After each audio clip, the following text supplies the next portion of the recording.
উচ্চ রক্তচাপ রোগীরা যদি প্রতিদিন 1 চা চামচ বিটরুট পাউডার জুস করে খেতে পারেন, তাহলে কিন্তু আপনার প্রেশারের ঔষধ খাওয়ার যে মাত্রা সেটি কমে যেতে পারে। খাওয়ার নিয়মটা বলছি, রাত্রে ভিজিয়ে রাখলেন 1 চামচ বিটরুট, সকালে কিছু পিঙ্ক সল্ট দিলেন এবং একটা লেবু চিপে দিলেন, বাস খালি পেটে খেয়ে ফেলেন।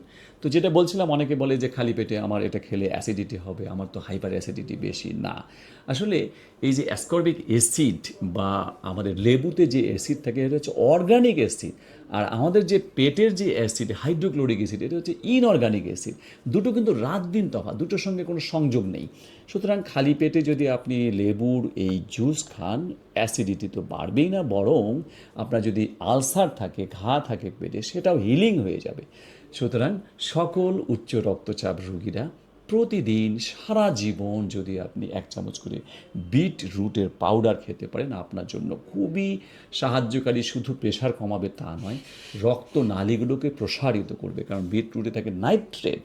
নাইট্রেট রক্তনালী প্রসারিত করে বলেই রক্ত সরবরাহ বাড়িয়ে দেয় এবং প্রেশারও কমে যায়। আবারও বলছি, এগুলো আপনারা ন্যাচারালি সংগ্রহ করে খেতে পারেন, অথবা আমাদের কাছে সবগুলো আপনি যদি একযোগে পেতে চান বা আলাদা করেও পেতে চান, তাহলে স্ক্রিনে দেওয়া নাম্বারে ফোন করতে পারেন, অথবা নিচের দেওয়া লিঙ্কে ক্লিক করেও পেতে পারেন। আজ এই পর্যন্তই। আসসালামু আলাইকুম।